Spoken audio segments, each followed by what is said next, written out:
کبھی اپنے فرزند کو دیکھتے ہیں، کبھی حسین کو دیکھتے ہیں، کبھی حسین کے ماموں کو دیکھتے ہیں۔ حضرت ابراہیم اور حضرت امام حسین رضی اللہ تعالیٰ عنہ دونوں کو دیکھ کر اللہ کے محبوب خوش ہو رہے ہیں۔ فرشتہ نے اذن مانگا، آقا کریم نے اذن دیا۔ اس نے عرض کی حضور ان دو میں سے ایک کا اختیار ہے، ایک کو ایک کے بدلے میں قربانی دینا ہوگی۔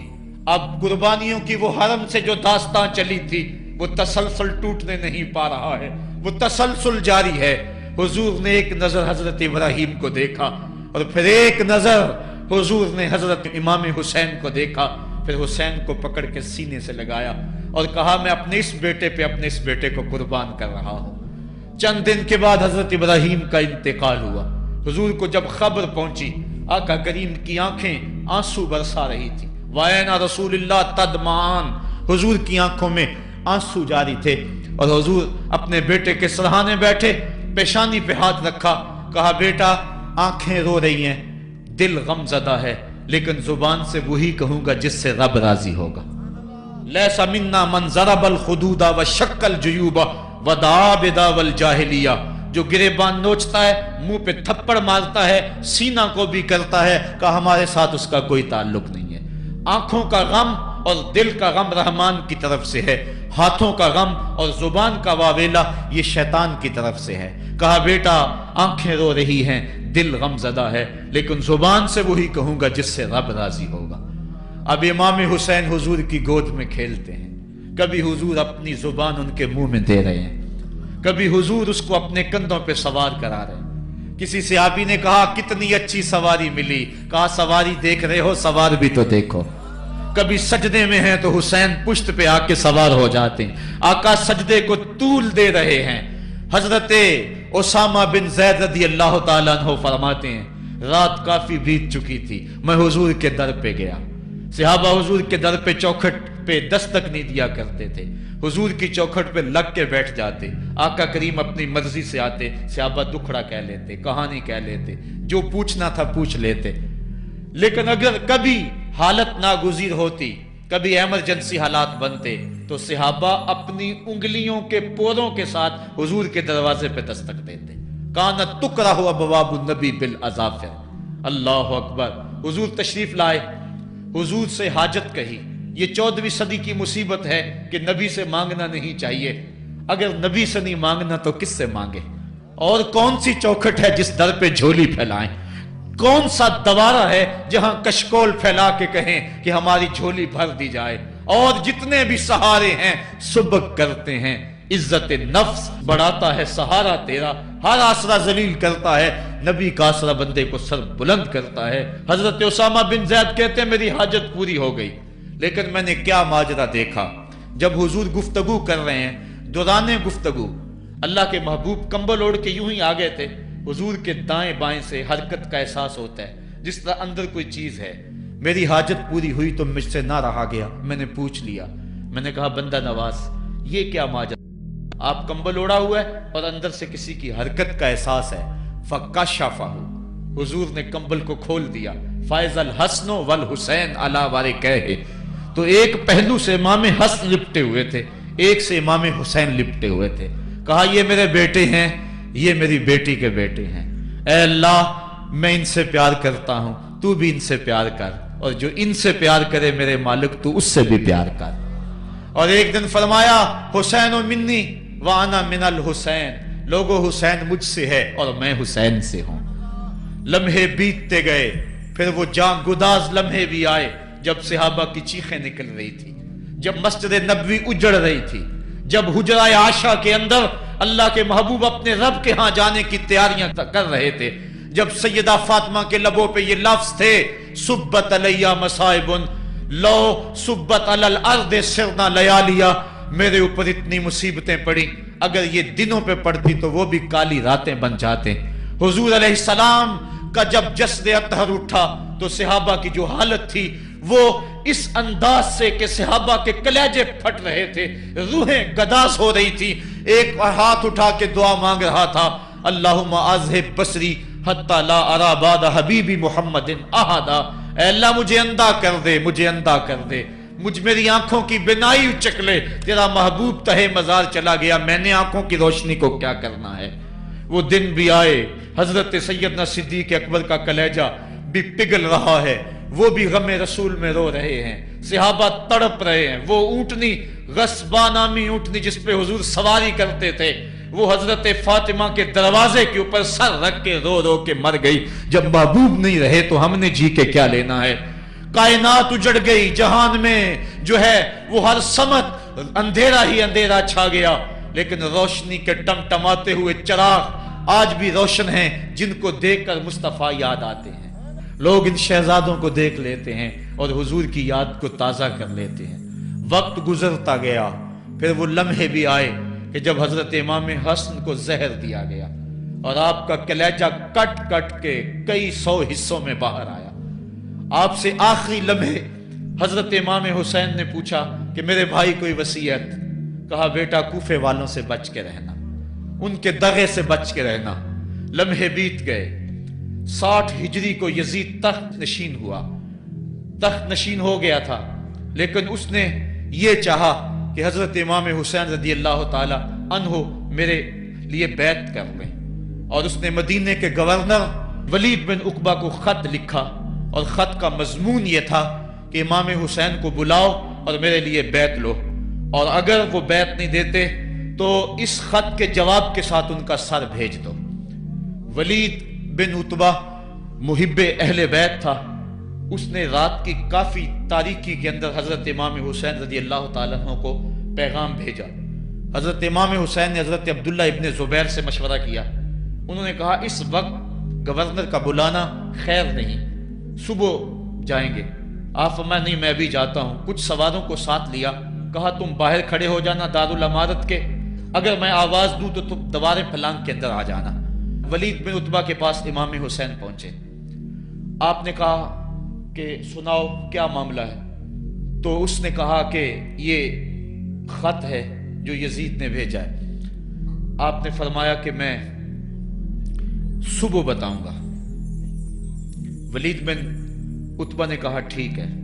امام حسین پلٹنے لگے تو مروان بن حکم جو پاس بیٹھا ہوا تھا گورنر کے، کہنے لگا یہ چلے گئے تو دوبارہ ہاتھ نہیں آئیں گے، اب موقع ہے، اب ان کو پکڑ لو اور ان سے زبردستی بیعت لے لو۔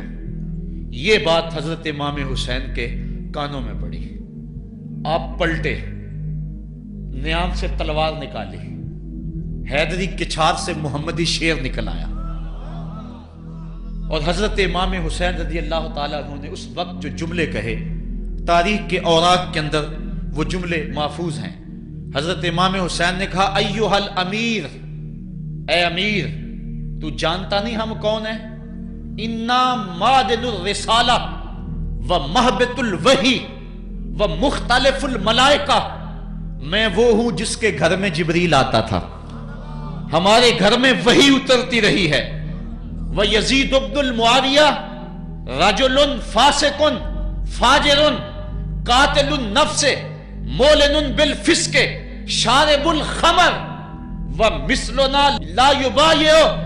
کہا اور یزید شرابی ہے، یزید مسلمانوں کا قاتل ہے، یزید فاسق مولن ہے، اے امیر میرے جیسا شخص چھپ کر بیعت نہیں کر سکتا۔ اللہ اکبر۔ حضرت امام حسین نے جب یہ بات کہی، جو باہر لوگ کھڑے تھے وہ بھی چاقو چوبند ہو گئے۔ اس نے کہا حضور آپ جائیے۔ مروان مشورے دیتا رہا، لیکن حضرت امام حسین کو گورنر مدینہ نے کہا کہ آپ جائیے۔ حضرت امام حسین رضی اللہ تعالیٰ عنہ واپس پلٹے۔ حضرت امام حسین کی ہمشیرہ سیدہ زینب انتظار کر رہی تھی بھائی کا۔ پوچھا کیا ماجرا ہے؟ کہا حالات بگڑ گئے، اب ہمارا مدینے میں رہنا محال ہے، صبح سحری سے قبل شہر مدینہ چھوڑ دیں۔ اللہ اکبر، ورنہ ہمارے خون سے نبی کا حرم لالا زار بنے گا۔ حضرت امام حمام رضی اللہ تعالیٰ عنہ نے اہل بیت کی مشاورت سے یہ فیصلہ کر لیا۔ کجاوے کسے جانے لگے، سامان تیار ہو گیا۔ حضرت محمد بن حنفیہ کو کہا کہ تم یہاں رہو اور تم خبر پہنچانا کہ پیچھے کیا ماجرے ہوتے ہیں، اور مکے کی طرف میں سفر کر رہا ہوں۔ کہانی لمبی ہو رہی ہے اور وقت کے دامن میں اتنی گنجائش نہیں ہے کہ پھر کس طرح شہر مدینہ چھوڑا ہوگا. حاجی جاتے ہیں 8 دن اور 8 دن کے بعد مدینہ چھوڑتے ہیں. ان سے کوئی پوچھو کہ مدینہ چھوڑنا کتنا مشکل ہے. وہ کیا کسی حاجی کو لوگ مبارک دے رہے تھے؟ اس نے کہا تھا مبارک دے رہے ہو دوستو حج و زیارت کی، میرا غم بھی تو دیکھو، میں مدینہ چھوڑ آیا ہوں. جو 8 دن مدینہ رہتا ہے اس سے مدینہ چھوڑا نہیں جاتا جس کی ولادت مدینے میں ہوئی.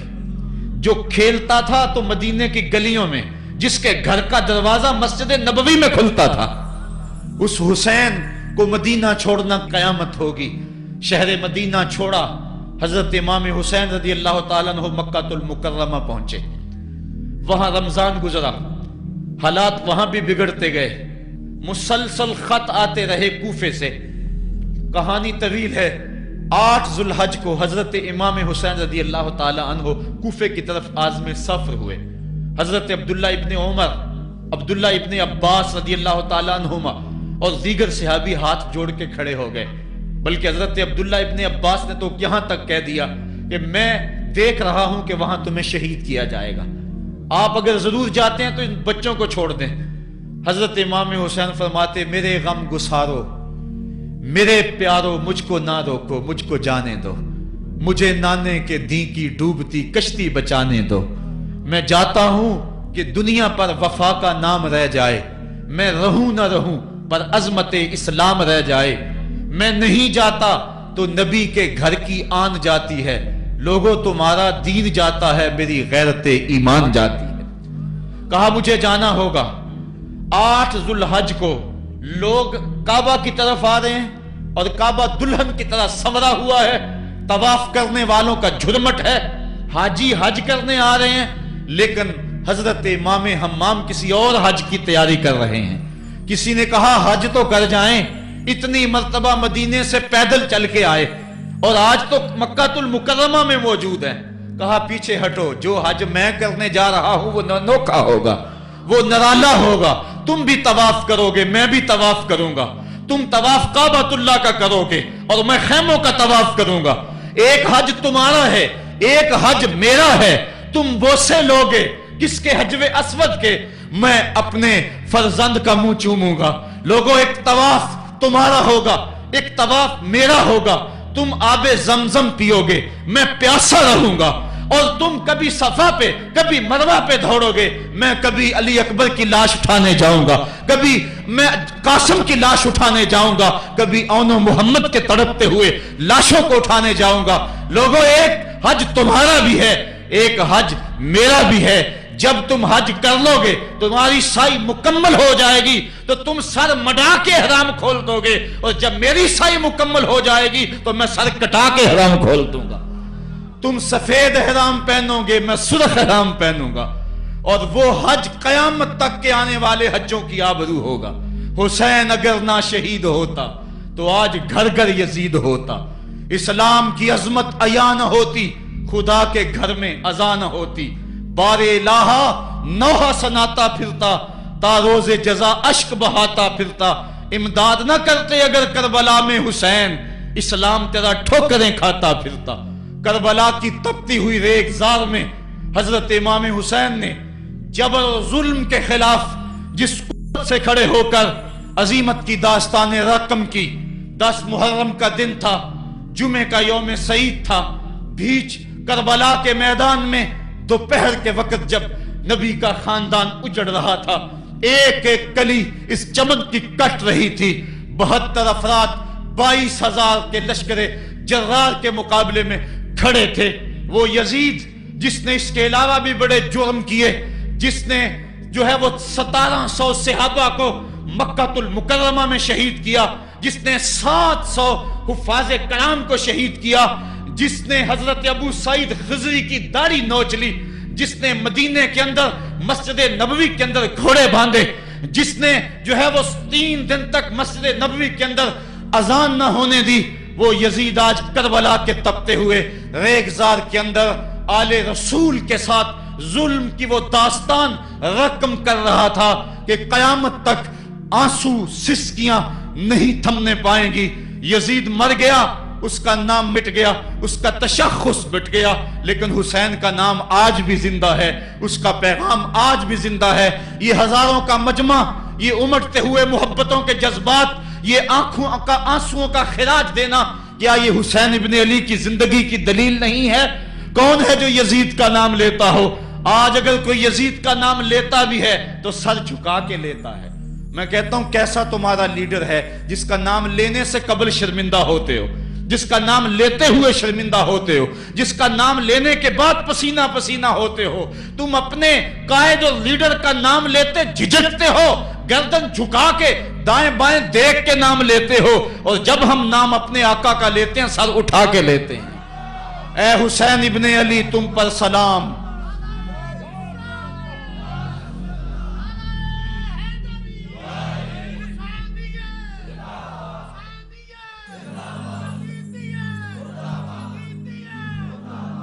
صاحبو، کربلا کا تپتا ہوا منظر ہے، اتنے دکھ آ گئے۔ حضرت سری سختی رضی اللہ تعالیٰ عنہ فرماتے ہیں کہ اللہ تعالیٰ نے جب کائنات کو بنایا، انسانوں کو تخلیق کیا، تو انسانوں کو پوچھا بتاؤ تم میرے ہوگے؟ سب نے کہا مالک ہم تیرے ہیں۔ لیکن جب دنیا کو پیدا کیا تو 9 حصے دنیا کی طرف ہو گئے، 1 حصہ اللہ کی طرف رہ گیا۔ پھر جب عقبہ کو پیدا کیا جو 10واں حصہ تھا، اس میں 9 حصے پھر آخرت کی طرف ہو گئے، جنت دوزخ کے لالچ میں ہو گئے، اور 1 حصہ صرف کہنے لگا نہ ہم جنت کو دیکھتے ہیں نہ دوزخ کو دیکھتے ہیں، مالک ہم تو تجھے دیکھتے ہیں۔ پھر جب اللہ تعالیٰ نے بلاؤں کو پیدا کیا، آزمائش اور امتحانوں کو پیدا کیا، تو 10ویں حصے کے اس 10ویں حصے میں پھر 9 حصے جو ہے وہ پیچھے ہٹ گئے۔ 1 حصہ ایسا تھا جس نے گردن جھکا کے کہا زمین و آسمان کی بلائیں بنا کے ہمارے گلے کا توق بنا دے، تیرے راستے سے نہیں ہٹیں گے۔ کربلا کے تپتے ہوئے ریگزار میں وہ منظر رقم ہونے والا ہے۔ ایک قربانی منا میں ہوئی تھی، غریب و سادہ اور رنگی ہے داستان حرم، نہایت اس کی حسین اور ابتدا ہے اسماعیل۔ وہاں دمبا آ گیا، آگے 100 اونٹ آ گئے، اور آج اللہ اکبر، حضرت امام حسین کربلا کے تپتے ہوئے ریگزار میں 22,000 کے لشکر کے سامنے کھڑے۔ کہا لوگو میرا حق پہچانو، میرے خون سے اپنے ہاتھ نہ رنگو، مجھے پہچانتے ہو کہ میں کون ہوں؟ کہا لوگو جلدی نہ کرو، میرے حق کو پہچانو، اس وقت روئے زمین پر کسی نبی کی بیٹی کا بیٹا موجود نہیں ہے۔